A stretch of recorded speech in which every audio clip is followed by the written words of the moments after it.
Assalamu alaikum students, welcome to the lecture of differential equation. Today we are going to learn about the exact differential equations. As we जैसे कि हम पहले ही जो है differential equations के solution जो है वो discuss कर रहे हैं और हमने different differential equations की types देखी, separable, homogeneous, non-homogeneous, जिसमें reducible to homogeneous भी हमने देखी. उसकी भी आगे से further हमने दो types देखी और उनको solve किया उन सब differential equations को. अब हम जो हैं वो एग्जैक्ट डिफरेंशियल इक्वेशंस की तरफ मूव करने जा रहे हैं. आज सबसे पहले तो हम देख लेंगे कि एग्जैक्ट डिफरेंशियल इक्वेशंस जो है वो हमारे पास होती क्या है. फिर हम जो है वो इसके सोल्यूशन के बारे में डिस्कस करेंगे और फिर जो वर्किंग स्टेप्स हम लोग डिस्कस करेंगे उसको हम एग्जांपल्स पे क्वेश्चंस पे जो हैं वो डिफरेंशियल इक्वेशंस की जो एग्जैक्ट डिफरेंशियल इक्वेशंस की प्रॉब्लम्स हैं उन पे अप्लाई करके भी देखेंगे. तो सबसे पहले तो हम ये कि यहाँ पर हमने एक डिफरेंशियल इक्वेशन कंसीडर कर ली है जिसमें dx का जो कोफिशिएंट है उसको हमने m वेरिएबल का नाम दे दिया और जो dy का कोफिशिएंट है उसको हमने क्या नेम दे दिया है n वेरिएबल. अब यहाँ पर हम क्या कह रहे हैं कि अगर हमारे पास क्योंकि dx का कोफिशिएंट हमने m नेम दिया है तो जो dx का कोफिशिएंट है उसका पार्शियल डेरिवेटिव लेना है विद रिस्पेक्ट टू y और जो dy का कोफिशिएंट है उसका पार्शियल डेरिवेटिव लेना है विद रिस्पेक्ट टू x. अगर ये m का partial derivative with respect to y and n का partial derivative with respect to x इन दोनों की वैल्यू हमारे पास सेम आ जाए तो फिर हम कहेंगे कि ये वाली जो हमने डिफरेंशियल इक्वेशन कंसीडर की थी ये एग्जैक्ट डिफरेंशियल इक्वेशन है. पहले तो ये चेक करेंगे कि ये एग्जैक्ट है या नहीं, फिर उसके बाद इसके सोल्यूशन की तरफ जो है वो हम लोग मूव करेंगे. अब एग्जैक्ट डिफरेंशियल इक्वेशन के लिए हमने बता दिया. दोबारा मैं बता देती हूँ कि m यहाँ पर हमने dx का कोफिशिएंट लिया है और m का पार्शियल डेरिवेटिव लेना है विद रिस्पेक्ट टू y क्योंकि यहाँ पर हमारे पास दो वेरिएबल का ये m फंक्शन आ रहा है x और y. इसी तरह n भी टू वेरिएबल्स का फंक्शन है x एंड y और n का जो डेरिवेटिव है वो हमने लेना है विद रिस्पेक्ट टू x. अगर ये दोनों डेरिवेटिव्स हमारे इक्वल आ जाएँ तो हम कहेंगे कि ये हमारी जो डिफरेंशियल इक्वेशन है ये एग्जैक्ट डिफरेंशियल इक्वेशन हो जाएगी. ठीक है. अब हम नेक्स्ट में क्या कह रहे हैं कि अगर हमारे पास जो गिवन है ODE ये एग्जैक्ट डिफरेंशियल इक्वेशन है. ठीक है. तो एग्जैक्ट डिफरेंशियल इक्वेशन का क्या मीनिंग है कि ये m का partial derivative with respect to x, m हमने क्या कहा था, m हमारा dx का कोफिशिएंट है और यहाँ पर n को हम क्या कह रहे थे, n हमारा जो है वो dy का कोफिशिएंट था. लेकिन m और n दोनों जो है वो x और y दोनों वेरिएबल्स के फंक्शन पॉसिबल हैं और फिर अगर ये कंडीशन सेटिस्फाई कर रही है तो फिर तो हम इसको कह रहे हैं कि ये एग्जैक्ट डिफरेंशियल इक्वेशन है. अब बात यह है कि इस OD का सोल्यूशन कैसे फाइंड करेंगे. इसके दो हमारे पास मेथड हैं सोल्यूशन फाइंड करने के. एक में तो हम m जो भी हमारे पास फंक्शन है उसके विद रिस्पेक्ट टू dx हम इंटीग्रेशन कर लें. ठीक है. और दूसरा हम जब n ले रहे हों तो n में हम इस तरह की टर्म्स लेनी है जो कि x को कंटेन ना कर रही. ठीक है. Terms of n not containing x, ऐसी टर्म्स जो x को कंटेन ना कर रही हों उन सब को लेके इसकी dy के रिस्पेक्ट से इंटीग्रेशन कर देनी है और राइट साइड पे तो हमारे पास कांस्टेंट टर्म आ जाएगी, कांस्टेंट ऑफ इंटीग्रेशन है. या तो हम इस मेथड से कर लें या सेकेंडली हम क्या करें कि n की dy, क्योंकि n dy का ही कोफिशिएंट था तो n की dy के रिस्पेक्ट से इंटीग्रेशन कर लें और m में ऐसी टर्म्स जो कि y को कंटेन ना कर रही हो. ठीक है. m क्योंकि dx का कोफिशिएंट था तो फिर m में ऐसी टर्म्स लेनी है जो कि y को कंटेन ना कर रही हो. ठीक है. एक को मतलब हमने कंप्लीट फंक्शन लेना है.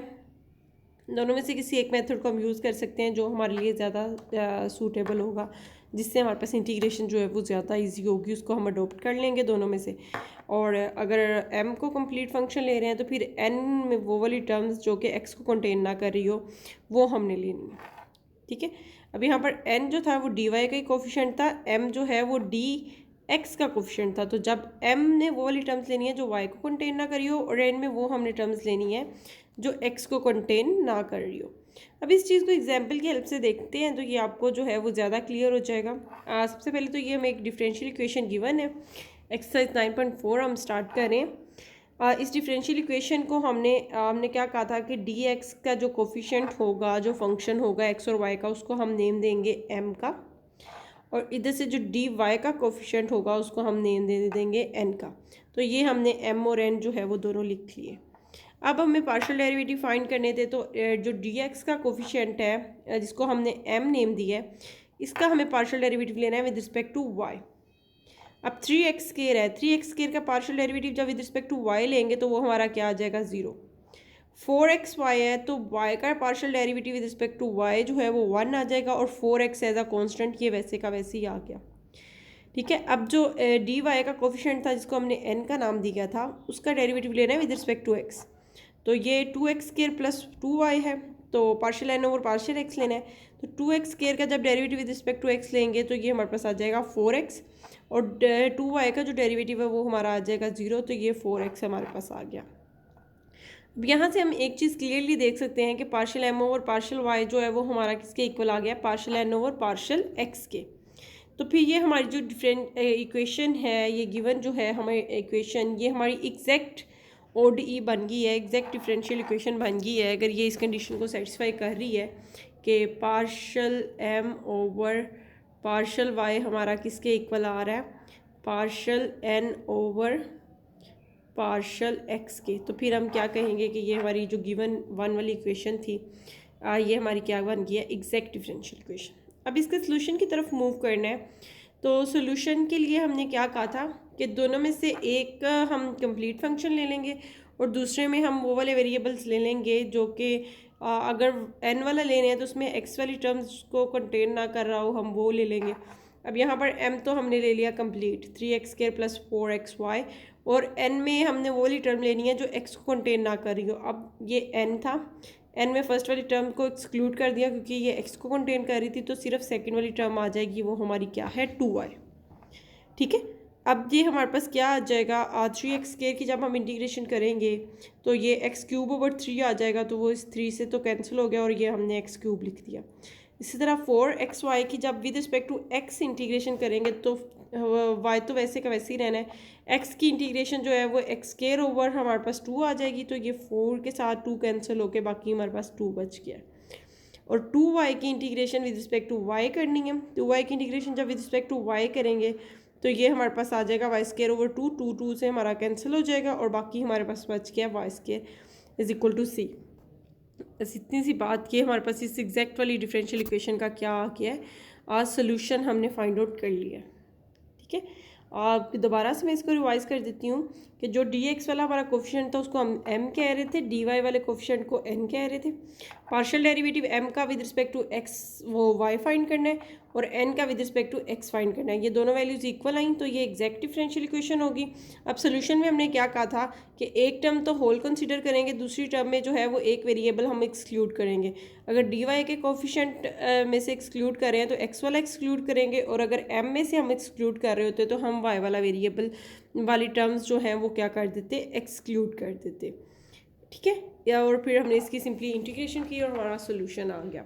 अब जरा सेकंड क्वेश्चन है, इसको भी देख लेते हैं। इसमें ज़रा ट्रिग्नोमेट्रिक फंक्शंस भी हमारे पास आ रहे हैं। तो इसमें ये हमारे पास सारी टर्म जो dx का कोफिशिएंट है फंक्शन, इसको हमने m का नेम दे दिया। ठीक है, ये वाली सारी टर्म m हो जाएगी और ये हमारे पास टर्म जो है ये हमारी हो जाएगी n और ये हमारी m। अब m का डेरिवेटिव हमने लेना है with respect to y, partial derivative 2xy का, y का तो 1 आ जाएगा तो ये 2x आ गया, इस y का भी डेरिवेटिव 1 और टेंजेंट ऑफ y का डेरिवेटिव जो है वो हमारे पास आएगा secant square of y, negative तो एज इट ही रहा। ठीक है, अब इसको थोड़ा सा जो है वो हम सिंप्लीफाई कर लेते हैं। अब सीकेंड स्क्वायर, ये नेगेटिव हमने जो है वो बाहर कॉमन ले लिया तो ये मेरे पास सीकेंड स्क्वायर ऑफ y और ये हमारे पास क्या आ गया -1। अब सीकेंड स्क्वायर ऑफ y -1 जो है वो हमारा टेंजेंट स्क्वायर ऑफ y के इक्वल होता है। ठीक है, अब n का भी हम पार्शियल डेरिवेटिव ले लेते हैं। n का विद रिस्पेक्ट टू x लेना है, 2x का पार्शियल डेरिवेटिव 2x स्क्वायर का पार्शियल डेरिवेटिव 2x आ जाएगा और x into tangent square of y, tangent square of y तो एज अ कांस्टेंट ट्रीट होगा ना, क्योंकि डेरिवेटिव हम विद रिस्पेक्ट टू x ले रहे हैं। तो x का डेरिवेटिव आ गया 1 तो ये tangent square of y as it आ गया। अब सीकेंड स्क्वायर ऑफ y, इसमें तो x वाली कोई टर्म नहीं है और डेरिवेटिव हम विद रिस्पेक्ट टू x ले रहे हैं तो ये एज अ कांस्टेंट ट्रीट होगा, तो इसका डेरिवेटिव फिर हमारा क्या आ गया 0। तो फाइनली हमारे पास 2x minus tangent square of y ये आ गया। अगर हम देखें कि partial m over partial y और partial n over partial x हमारे दोनों क्या आ रहे हैं, इक्वल आ रहे हैं। ठीक है, इसीलिए हमने ये सिंप्लीफिकेशन की थी कि हमारे पास हमें पता चल सके, दोनों हमने टेंजेंट में कन्वर्ट कर लिए कि हमें पता चल सके कि हमारा आंसर जो है वो क्या आ रहा है। ठीक है, तो ये फिर दोनों हमारे पास जो है वो इक्वल आ रहे हैं, तो इसका मतलब है ये हमारे पास एग्जैक्ट डिफरेंशियल इक्वेशन है। इसने partial m over partial y is equal to हमारा आ गया किसके, partial n over partial x के। अब हमने वैल्यू सोल्यूशन कैसे फाइंड करना है कि एम या एन में से दोनों में से एक टर्म हमने एम पूरा पूरा ले लिया और एन में से एक्स को जो है वो हमने क्या कर दिया, एक्सक्लूड कर दिया है। एन में से एक्स वाली टर्म्स एक्सक्लूड होगी तो कौन कौन सी टर्म्स हमारे पास एक्सक्लूड होंगी। एन हमारे पास था x square minus x tangent square of y. तो पहली दो टर्म्स को अगर हम देखें तो पहली दोनों टर्म्स में हमारे पास क्या आ रहा है, एक्स आ रहा है, तो उन दोनों टर्म्स को हमने कर दिया एक्सक्लूड। सिर्फ हमारे पास यहाँ पर जो है वो सीकेंड स्क्वायर ऑफ वाई जो है वो आ गया।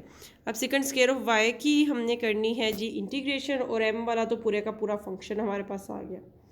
इसकी इंटीग्रेशन कर लें, 2xy की इंटीग्रेशन हमारे पास क्या आ जाएगी, विद रिस्पेक्ट टू एक्स कर रहे हैं तो ये हमारे पास एक्स स्क्वायर ओवर 2 आ जाएगा, ये वाला 2 एज इट, और ये वाई भी, तो ये 2 से कट गया, बाकी एक्स स्क्वायर वाई जो है ये आपके पास आ जाएगा।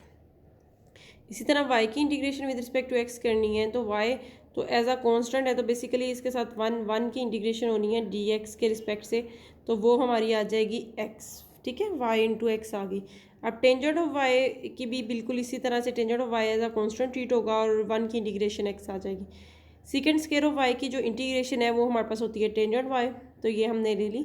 अब जो टर्म्स हमारे पास इसमें जो कॉमन आ रही हैं वो हम ले लेते हैं। टेंजेंट ऑफ वाई दो जो दफ़ा हमारे पास आ रहा है तो यहाँ से हमारा 1 आ गया और यहाँ से माइनस एक्स जो है ये हमारा आ गया कॉमन। तो यह हमने जो है वो इसका जो है वो सोल्यूशन फाइंड आउट कर लिया। सेकेंड वाली जो एग्जैक्ट डिफरेंशियल इक्वेशन हमें गिवन थी उसका भी हमने जो है वो सोल्यूशन फाइंड आउट कर लिया।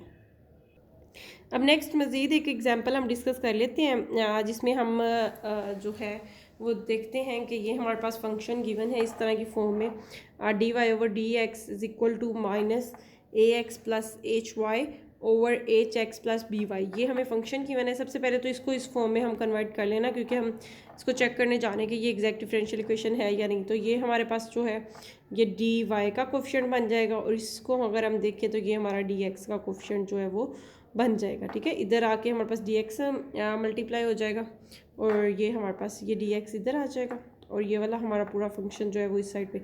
तो बेसिकली ये कुछ इस तरह की फॉर्म हमारे पास बन जाएगी। ये हमारे पास बन जाएगी h x plus b y और इसका जो कोफिशिएंट है वो आ जाएगा डी वाई और इक्वल की दूसरी साइड पे हमारे पास क्या आ जाएगा ए एक्स प्लस एच वाई और इसके साथ क्या आएगा डी एक्स। अब ये नेगेटिव में था इधर, तो दूसरी साइड में जब जाएगा तो ये हमारे पास क्या हो जाएगा, ऐड हो जाएगा।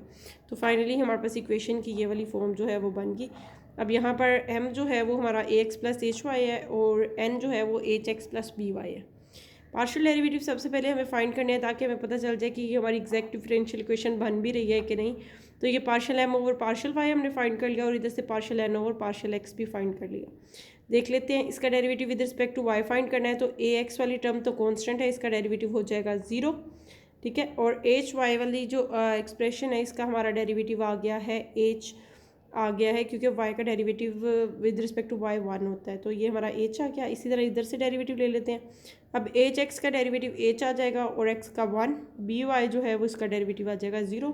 तो दोनों वैल्यूज़ हमारे पास h आ रही हैं, मतलब m पार्शियल डेरिवेटिव्स को हम इस तरह भी रिप्रेजेंट कर सकते हैं कि इसके इंडेक्स में ये लिख लें एम वाई जो है वो हमारा किसके इक्वल आ रहा है, एन एक्स के। तो फिर पार्शियल डेरिवेटिव अगर इक्वल है तो ये हमारे पास डिफरेंशियल इक्वेशन जो है वो एग्जैक्ट बन जाएगी। अब नेक्स्ट हमारे पास जो है वो हमने इसका सोल्यूशन फाइंड करना है। तो सोल्यूशन हम कुछ इस तरह से फाइंड कर रहे हैं। हमने कहा कि दूसरा भी मेथड करके देख लें कि जिसमें हम वाई में एम में से वाई एक्सक्लूड कर रहे हैं। तो इस तरह से एन वाला पूरा का पूरा हम फंक्शन ले लेनी है जिसकी हमें इंटीग्रेशन लेनी है और एम वाले से वाई वाली टर्म एक्सक्लूड करके सिर्फ ए एक्स की जो है वो हमें क्या करनी है, इंटीग्रेशन करनी है। तो ये हमारे पास आ गया ए एक्स की integration a x square over 2 आ जाएगी डी एक्स से रिस्पेक्ट।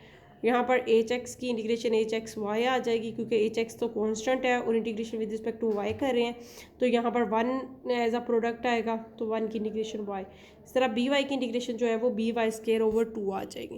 अब इसको सिंप्लीफाई कर लें क्योंकि हमारे पास तकरीबन ये 2 जो है अगर हम इसको डिनोमिनेटर से एक्सक्लूड करना चाहें तो पूरी इक्वेशन को हम 2 से मल्टीप्लाई करवा दें। तो यहाँ पर एच एक्स वाई के साथ तो हमारे पास आ जाएगा 2, ठीक है। बाकी इन दोनों टर्म्स के डिनोमिनेटर से 2 जो है वो एक्सक्लूड हो गया और इधर 2 कांस्टेंट के साथ जो मल्टीप्लाई हुआ उसको हमने एक और कांस्टेंट सी प्राइम का नाम दे दिया कि वो 2c है, ठीक है। मतलब रिक्वायर्ड आंसर हमने लेके आने के लिए ये काम किया कि अगर कोई कांस्टेंट सी कोई कांस्टेंट है उसको अगर हम 2 से मल्टीप्लाई भी करवा दें तो वो एक कांस्टेंट ही रहना है, ठीक है। तो अब इस एक्सरसाइज के जो क्वेश्चंस हैं वो आपने सारे प्रैक्टिस करने। इसी तरह इसके जो है वो क्वेश्चन हमारे पास कुछ इनिशियल वैल्यू प्रॉब्लम्स भी हैं, जैसे ऑलरेडी हम इनिशियल वैल्यू प्रॉब्लम्स को जो है वो सोल्व कर चुके हैं। तो यहाँ पर भी ये क्वेश्चन नंबर 11 से ऑनवर्ड जो है वो हमारे पास इनिशियल वैल्यू प्रॉब्लम्स है। तो इनिशियल वैल्यू प्रॉब्लम को भी उसी तरह से आपने सोल्व करना है। पहले तो यही हमने चेक किया पार्शियल डेरिवेटिव लिए कि एग्जैक्ट डिफरेंशियल इक्वेशन है या नहीं। फिर अगर एग्जैक्ट बन गई है तो फिर यही हमने मेथड अडॉप्ट करके इंटीग्रेशन करके इसका आंसर यहाँ तक हमारे पास जो है वो आ जाता है। फिर इनिशियल कंडीशन जो भी गिवन है उसको हमने पुट किया। कैसे हम पुट करते थे, y of x is equal to ये 2 होता था, एक्चुअली x की वैल्यू यहाँ 1 है और y की वैल्यू 2 है। तो ये सारी वैल्यूज़ पुट करके हमने कांस्टेंट c की वैल्यू फाइंड आउट करनी होती है और फिर बस एट द एंड जो है वो जहाँ पर हमारे पास c हो वहाँ हमने वो कांस्टेंट की वैल्यू पुट कर देनी होती है, ठीक है। तो ये इनिशियल वैल्यू प्रॉब्लम्स ये भी आपने करने हैं और इस एक्सरसाइज के सारे क्वेश्चन जो है वो उनकी आपने प्रैक्टिस करनी है। और जो असाइनमेंट क्वेश्चंस हैं वो सारी एक्सरसाइज नहीं है असाइनमेंट में। असाइनमेंट क्वेश्चन जो हैं वो 3-4 है, उनको मैं गूगल क्लासरूम में असाइन कर देती हूँ। बाकी प्रैक्टिस के लिए आपके पास कंप्लीट एक्सरसाइज ही है।